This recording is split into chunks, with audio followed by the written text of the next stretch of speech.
L'actualité nationale et internationale. Ouaga FM, la radio leader. Ouaga FM, Ouaga FM, la matinale info.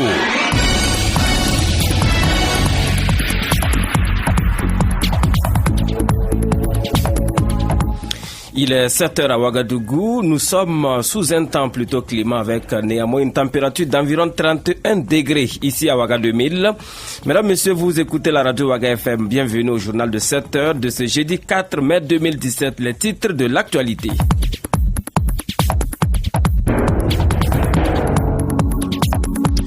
Crise au Ashkroun, le Haut Conseil pour la réconciliation et l'unité nationale. Les avis de quelques citoyens de la ville de Ouagadougou sont à suivre dès le début de ce journal sur Ouaga FM. Et puis les policiers radiés suite à la mutinerie de 2011 au Burkina sont particulièrement préoccupés par la situation au Ashkroun. Leur porte-parole Mahamadi Tidiga est l'invité de ce journal sur Ouaga FM. Affaire Inoussa Kanazoé, le Bloc national des étudiants contre l'injustice et l'impunité souhaite la mise en liberté provisoire de l'homme d'affaires alors que la procédure judiciaire suit son cours normal. Dans ce journal, vous entendrez le coordinateur de ce regroupement d'étudiants, Philbert Bama. Mesdames, Messieurs, merci d'écouter la radio Ouaga FM et bienvenue au journal de 7h. C'est la matinale info sur Ouaga FM. Les infos sur Ouaga FM, présentation Paul Miki Rwamba. Les infos sur Ouaga FM, l'actualité nationale. Reprise ce jour 4 mai 2017 du procès du dernier gouvernement du président Blaise Compaoré.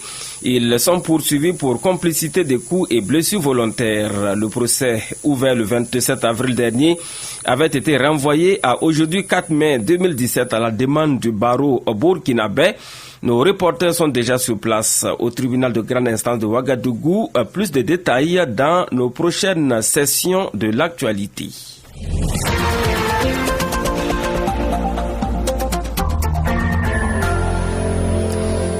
Je vous le disais à l'instant, la crise qui secoue le Ashkroun ou Haut Conseil pour la réconciliation et l'unité nationale fait l'objet de plusieurs réactions sur les populations burkinabées. En rappel, 16 des 21 membres du Haut Conseil pour la réconciliation et l'unité nationale ont signé une pétition pour réclamer la démission de l'actuel président Benoît Kambou. Et écoutez donc quelques réactions au micro de Salif Kabouré. C'était dans l'émission Proposition concrète du mardi 2 mai 2017. Nous écoutons les réactions. Bon, vous savez, le Burkina là, se dit que le travail de Kambou est presque arrivé à bon port. Et on veut tout faire pour détruire ça en créant des choses, des mensonges, du n'importe quoi, pour faire effet pour que nous, les victimes là, on ne voit pas venir ce que nous réclamons. C'est tout simplement ça, hein. Je vous dis la vérité. C'est tout simplement ça. Si on dit aujourd'hui là, il n'a qu'à présenter son travail là, il va le présenter. Est-ce qu'ils sont partis là-bas, ils n'ont pas vu le travail? C'est la place qu'ils veulent. Je veux dire bien, ils ont visé une personne pour prendre la présidence de Kambou.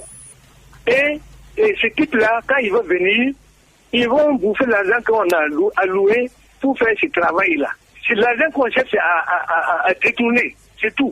Voilà, moi je pense que c'est très simple. Le Ashkroun vient de nous démontrer qu'il n'a pas sa raison d'être. Voilà, donc ce n'est pas le président seul qui doit partir, c'est le Ashkroun même qui doit disparaître. Parce qu'à cette allure-là, vous allez beau mettre quelqu'un à la présidence encore, ce sont les mêmes histoires qui vont revenir. Voilà, peut-être il faut repenser la question de la réconciliation et puis aller vers d'autres solutions. Donc, le Ashkroun vient de démontrer ses limites à travers cette crise. Le Ashkroun qui est chargé de réconcilier, qui va réconcilier le Ashkroun. On a cru que c'était des sages et ils allaient tout faire pour étouffer cette affaire, mais quand ça sort comme ça, c'est comme le disait quelqu'un tout à l'heure, c'est gâté.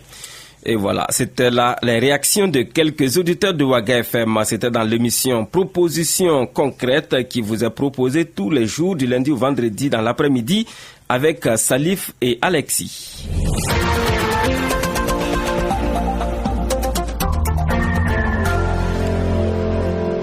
La ville de Ouagadougou a connu sa première grande pluie dans la nuit du mardi 2 mai 2017. Si cette pluie a fait du bien à certaines personnes, elle a par contre causé de nombreux dégâts chez d'autres.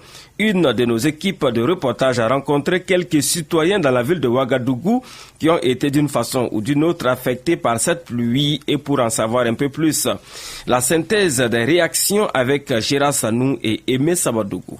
La pluie très attendue par la population de Ouagadougou est tombée ce mardi 2 mai 2017 aux environs de 19h, avec pour conséquence de nombreux dégâts dont certains citoyens nous font cas ici. Parce que nous on a perdu nos hangars, puis il y a des boutiques en tôle qui sont parties, donc il y a eu trop quoi. Voici hier on a vu des caniveaux qui ont rempli avec des ordures, l'eau ne pouvait pas passer, donc c'était la merde quoi. La pluie d'hier a fait de nombreux dégâts. Le hangar de notre magasin de riz s'est envolé. Dans la cour du pasteur, le toit du parking s'est aussi envolé. Les fossés étaient pleins et des plaques sont tombées. Au non-loti, on n'en parle plus. Les toits sont partis également. Les femmes qui vendent des riz là, les hangars là sont partis. On ne retrouve plus même les tôles, même les tôles, les hangars on ne retrouve plus. Par exemple, derrière là, si vous sortez derrière, il y a une chiotte qui est déposée là-bas. Voilà, la pluie là a battu sur la maison gâtée. Tristesse, désolation et peur sont les sentiments qui animent ces citoyens que nous avons rencontrés et bien d'autres encore. Pour ces derniers, il est plus que nécessaire d'agir afin de réduire les dégâts tels que les inondations. Ouais,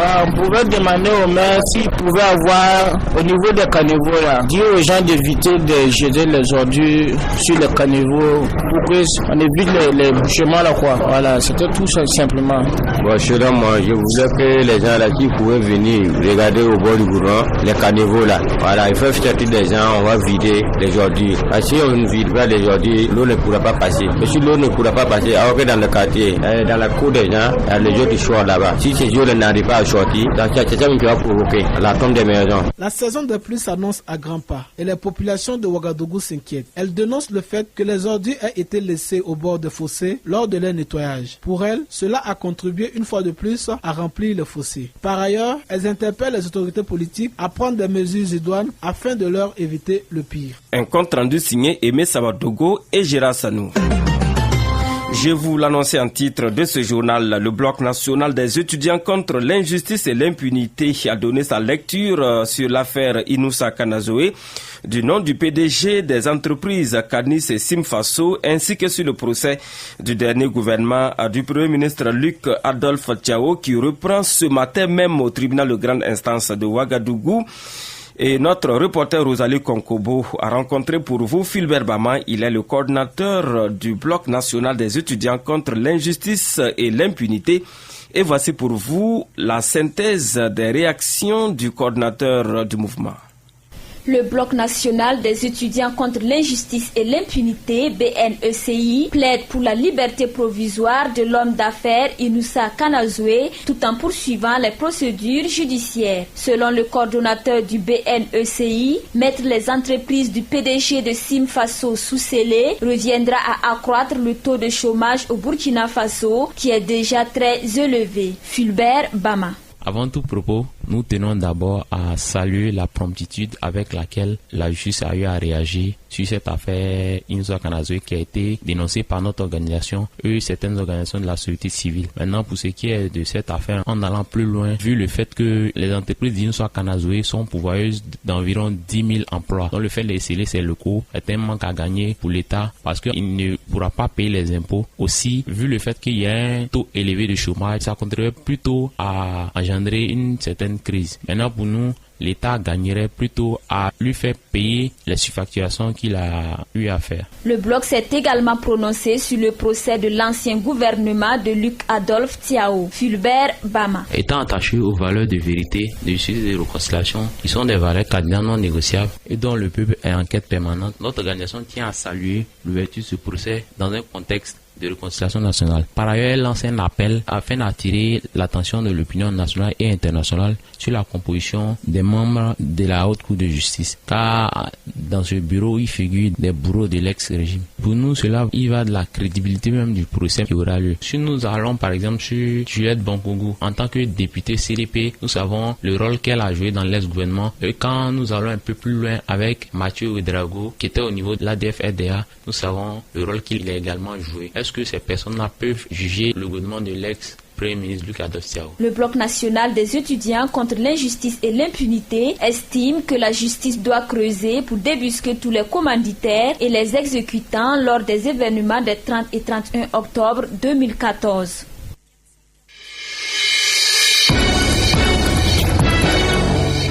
La suite de ce journal, alors qu'il est 7h10 ici à Ouagadougou, l'Organisation ouest-africaine de la santé en collaboration avec le ministère burkinabé de la santé tient un atelier de dissémination des résultats de l'évaluation des capacités en nutrition.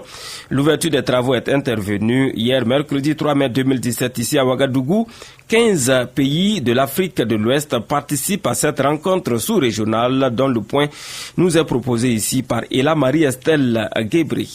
Au Burkina Faso, plus d'1 million d'enfants de moins de 5 ans souffrent de malnutrition, selon les statistiques du ministère de la Santé. Et c'est une situation similaire qui se présente dans les autres États membres de la CEDEAO.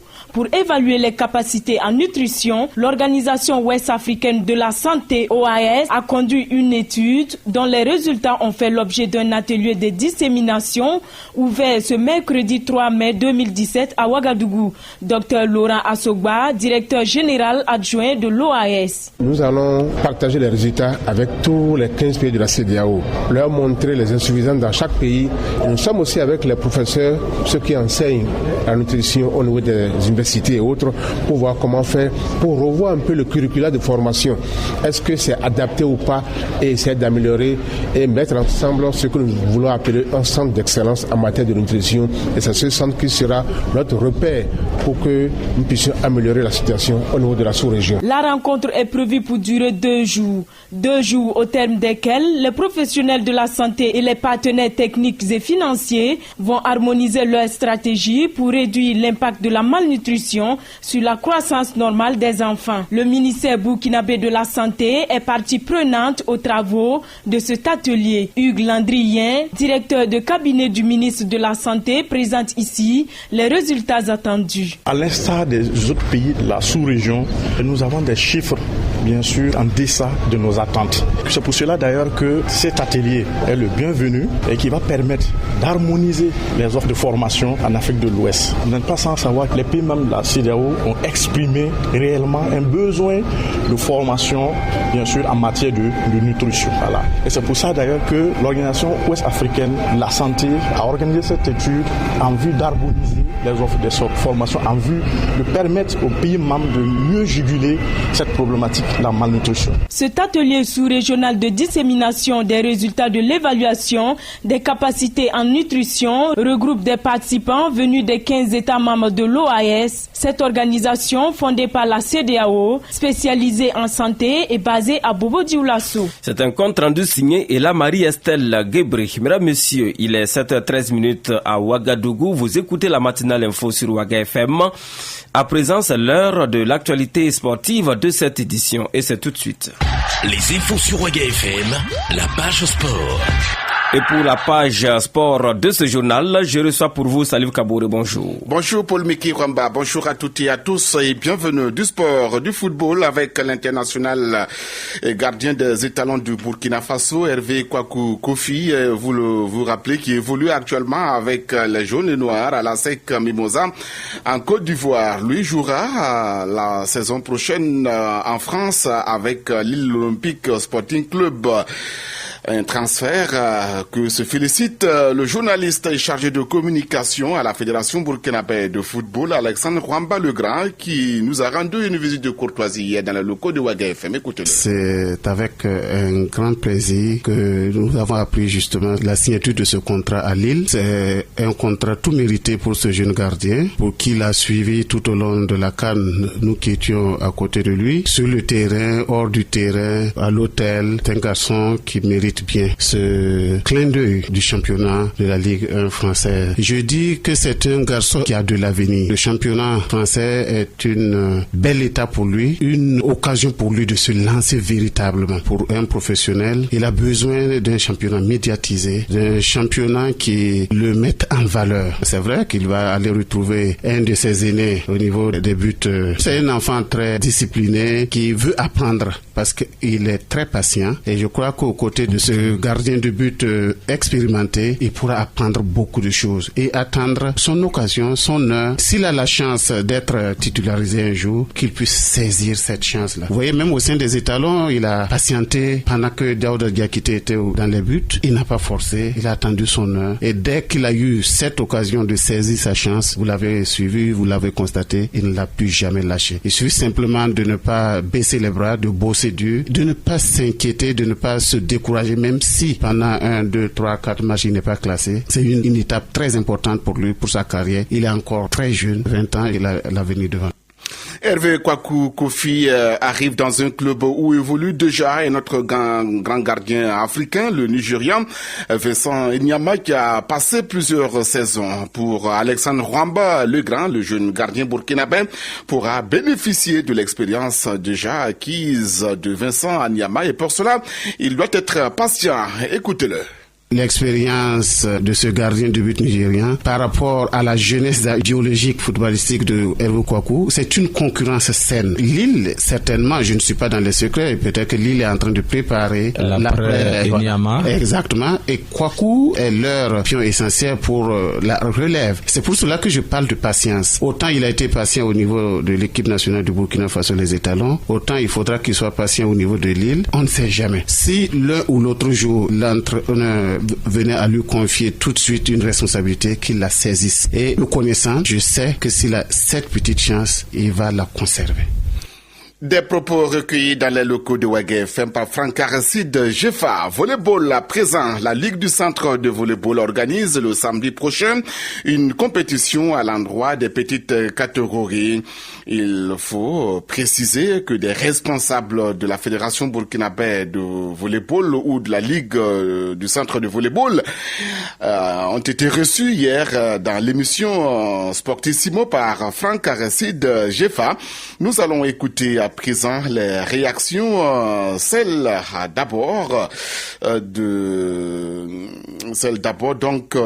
du directeur technique national de volleyball burkinabé.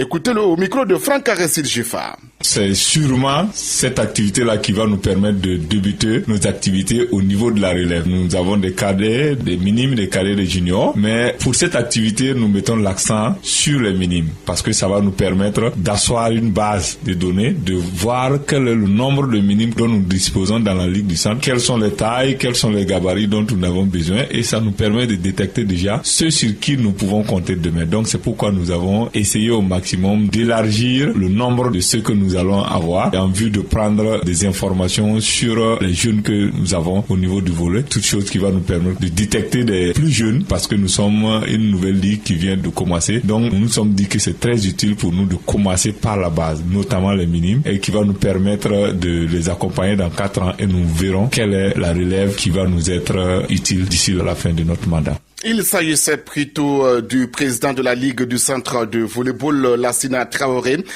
qui s'exprimait sur la compétition des petites catégories, une compétition dénommée Festival d'éveil des jeunes volleyeurs. À présent, le directeur technique de la Ligue du Centre lui donne l'objectif visé à travers l'organisation de ce festival. Il s'appelle Almani Sidibé. Écoutez-le.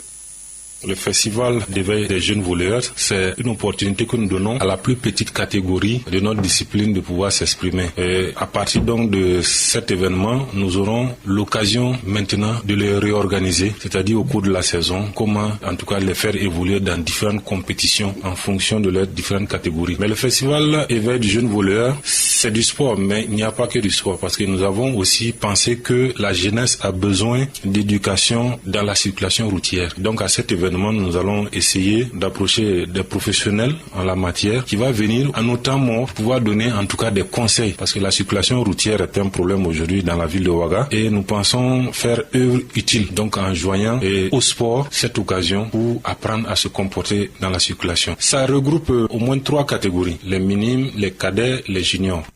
Oui, bon, finalement, vous avez bien compris. On a inversé les différentes interviews, mais l'essentiel, donc, c'est que vous avez bien compris. Voilà donc, Paul Miki Ramba, ce qu'on pouvait dire sur l'actualité sportive du jour. Merci à vous, Salif Kabouri. Excellente journée. Et puis, on reste avec vous pour parler à présent de l'invité de cette édition du journal sur Ouaga FM.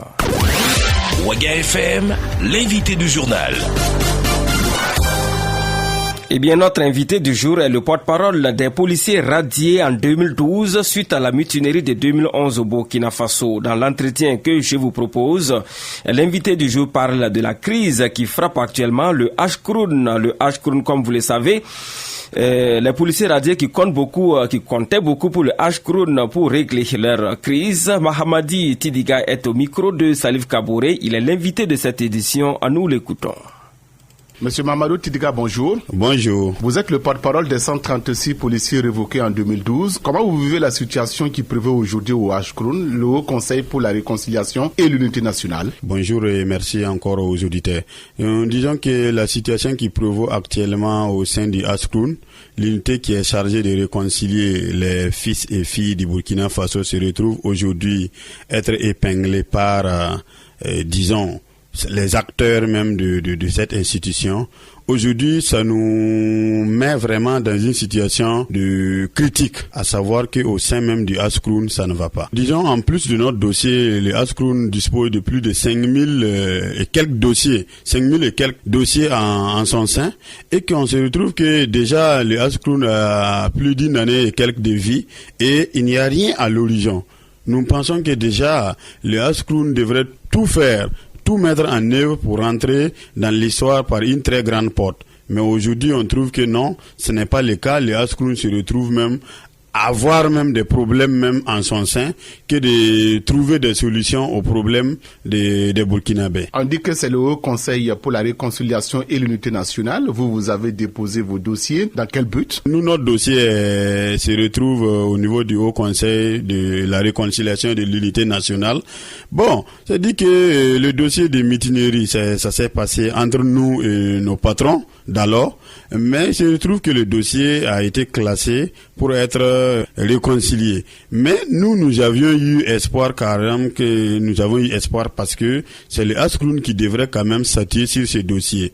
Mais à cet effet, ça nous donne vraiment le désespoir, à savoir que en plus de notre dossier, il y a plusieurs dossiers, dont le dossier de l'insurrection populaire, également le dossier du Putsch manqué. Tous ces dossiers, nous pensons que c'était des urgences, quand même que l'institution chargée de réconcilier les Burkinabés devrait prendre par les cornes, devrait d'abord s'attirer sur ces dossiers urgents-là avant de voir. Mais nous constatons avec amertume que ça fait plus d'une année et quelques que le Ashkroun n'a pas de bilan. Le Ashkroun n'a pas de bilan à présenter au Burkinabé. C'est chose qui est vraiment déplorable. On se rappelle que tout dernièrement, vous étiez au ministère donc de la Sécurité pour prendre fonction. Au nom de quoi? Au nom de quoi, vous voyez, aujourd'hui, le Burkina Faso a mal dans son côté sécurité. Vous voyez, aujourd'hui, le côté nord du Burkina Faso se retrouve réellement être la cible des attaques terroristes. Aujourd'hui, nous constatons avec amertume qu'il y ait des Burkinabés, dont nous autres qui sommes pétris d'une certaine connaissance, qui pouvons apporter notre plus dans la lutte contre ce phénomène qui est l'insécurité, le phénomène de terrorisme. Et nous constatons que l'autorité a toujours eu l'oreille sourde. Nous constatons que l'autorité ne veut pas prendre les choses au sérieux. Nous qui sommes là, qui pouvons apporter un plus dans la lutte de ce grand phénomène que vit le monde entier, on nous met à l'écart. Raison pour laquelle nous avons jugé nécessaire d'aller au ministère en charge de la sécurité pour dire que nous sommes disponibles et que nous sommes prêts, s'il faut, pour reprendre service. Est-ce que vous avez réussi à accéder aux locaux? Nous avons accédé aux locaux, mais ce qui a été regrettable, c'est que nous n'avons pas eu de contact avec le ministre en charge de la sécurité. Et personne ne vous a écouté alors? Personne ne nous a écouté. Raison pour laquelle c'est vraiment à déplorer, parce que nous constatons qu'aujourd'hui, si l'autorité actuelle aiment réellement le Burkina Faso, il était temps quand même qu'aujourd'hui, on essaie d'aller vers une réconciliation véritable. Parce qu'aujourd'hui, tout est fin avéré que ce que nous avions revendiqué en 2011 n'a pas eu de solution. Ils se sont juste satis sur le volet conséquences, tout en oubliant la grande cause qui ont amené ces événements.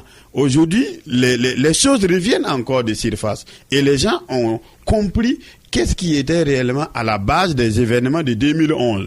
Ce qui nous a donné pleinement raison sur les actions de 2011. Raison pour laquelle nous avons dit au ministre en charge de la sécurité comme quoi nous avons été marginalisés, comme quoi l'injustice que nous avons vécue pendant ces plus de 5 ans-là était réellement très immense.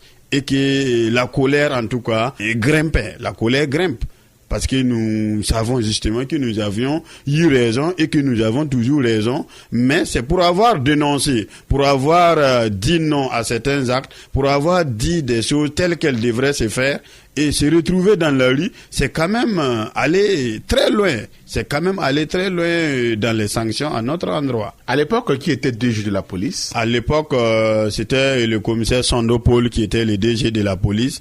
Nous avions eu certaines notes même que de la part de ces DG qui disaient comme quoi, au lieu d'aller beaucoup plus sur des sanctions extrêmes, ils auraient dû passer par des sanctions pécuniaires, des sanctions de rétrogradation, des sanctions quand même qui allaient nous amener encore sur le droit chemin, que d'aller carrément aller nous mettre carrément dans les décors, alors que ce que nous avions revendiqué aujourd'hui est avéré légitime. Ça, nous disons que c'est vraiment une très grande injustice.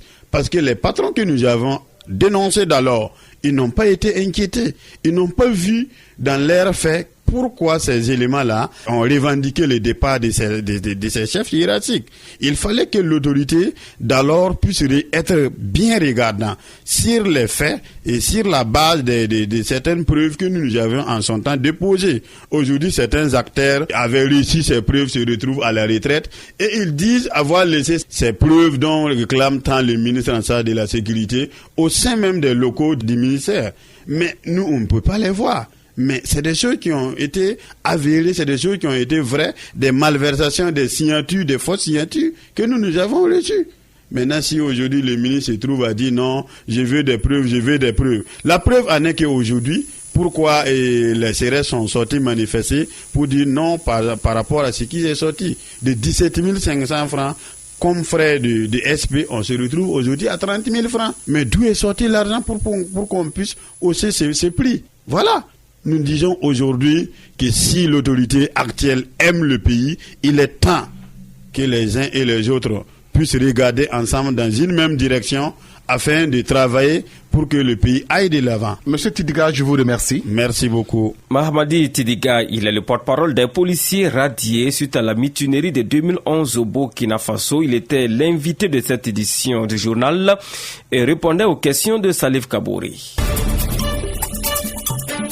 Mesdames, Messieurs, c'est tout pour ce journal de 7 heures sur Ouaga FM. Merci à vous qui nous avez suivis. Je vous recommande la même fidélité dans quelques secondes, la une des quotidiens de ce jeudi.